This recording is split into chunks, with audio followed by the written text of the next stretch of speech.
Hello bachcho, let's read this question. So this question says the number of carbon compounds is very large because option A carbon is tetravalent, option B it has non-metallic character, option C it shows allotropy, option D is it has a strong catenation property.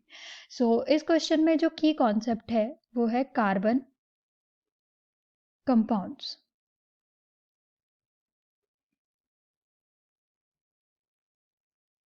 Carbon compounds. So ऐसे compounds जो carbon और कुछ और atom से मिलके बने होते हैं वो सारे क्या होते हैं? Carbon compounds. So the compound formed by the compounds formed by carbon and other atoms are known as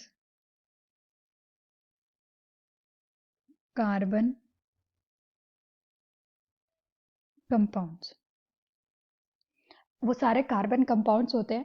अब जो कार्बन कंपाउंड्स है वो बहुत ज़्यादा अमाउंट्स में होते हैं. कार्बन के जो कंपाउंड्स हैं मिलियंस ऑफ कंपाउंड्स हैं. तो उनका क्या रीज़न है कि कार्बन ऐसा एटम है कि वो इतने सारे कंपाउंड्स कैसे फॉर्म कर सकता है. So the reason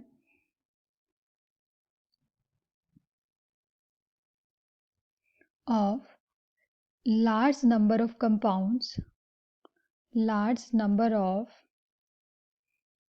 carbon compounds. इसके लिए दो फैक्टर रिस्पॉन्सिबल हैं.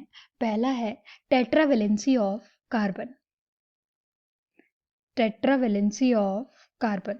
टेट्रावेलेंसी का मतलब है क्योंकि कार्बन की जो वैलेंसी है वो 4 है. कार्बन का एटॉमिक नंबर है 6 और इसका इलेक्ट्रॉनिक कॉन्फ़िगरेशन करेंगे सो 4. सो कार्बन को जो अपनी लास्ट सेल कंप्लीट करने के लिए इलेक्ट्रॉन्स चाहिए, 4 इलेक्ट्रॉन्स की रिक्वायरमेंट है ताकि उसके सेकेंड शेल में 8 इलेक्ट्रॉन हो जाए, या फिर वो 4 इलेक्ट्रॉन डोनेट कर दे तो उसकी जो वैलेंसी है, कार्बन की जो वैलेंसी है वो 4 है. कार्बन की वैलेंसी 4 होने की वजह से कार्बन 4 अलग अलग एटम के साथ सिंगल कोवेलेंट बॉन्ड के साथ कंपाउंड फॉर्म कर सकता है. और कार्बन डबल बॉन्ड भी फॉर्म करता है, ट्रिपल बॉन्ड भी फॉर्म करता है. सो कार्बन कैन फॉर्म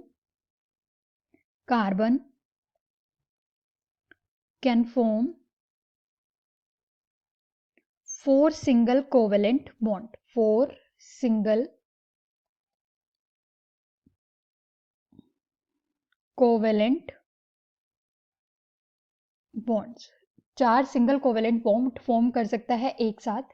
तो ये टेट्रावेलेंसी होगी. दूसरा इसका जो रीजन है वो है कैटेनेशन. कैटेनेशन का मतलब है self linking property of carbon. Carbon के अंदर एबिलिटी है कि वो खुद के ही साथ जुड़ के लार्ज नंबर ऑफ कंपाउंड्स बना सकता है. Catenation, the self linking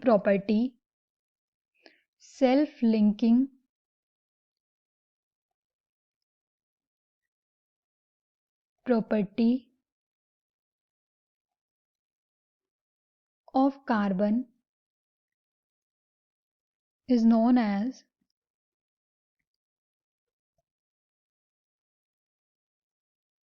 catenation. Carbon की सेल्फ लिंकिंग प्रॉपर्टी को कैटेनेशन बोलते हैं. कार्बन के जो कैटेनेशन है वो कुछ और एलिमेंट्स में भी प्रेजेंट है, लेकिन इतना ज़्यादा सिर्फ कार्बन में ही प्रेजेंट है कि वो बहुत large number of carbon compounds उसके साथ जुड़ सकते हैं. तो ये कुछ और एलिमेंट जैसे सल्फर, सिलिकॉन, बोरोन में भी प्रेजेंट है, लेकिन कार्बन में ये बहुत लार्ज एक्सटेंट पे है और ये लॉन्ग चेन कंपाउंड फॉर्म कर सकता है. तो इसके लिए 2 रीज़न रिस्पॉन्सिबल हैं, 2 फैक्टर रिस्पॉन्सिबल हैं, एक कैटेनेशन और एक टेट्रावेलेंसी. सो अब हम ऑप्शन चेक करते हैं. ऑप्शन ए है कार्बन इज टेट्रावेलेंट, जो कि सही है. नॉन मेटेलिक कैरेक्टर का इससे कोई रिलेशन नहीं है, एलोट्रॉपी से इसका कोई मतलब नहीं है. It has a strong catenation property. So option A and option D हमारे पास करेक्ट ऑप्शन है. Option A carbon is tetravalent and option D it has a strong catenation property are final answers. Hope you understood it well. Best of luck.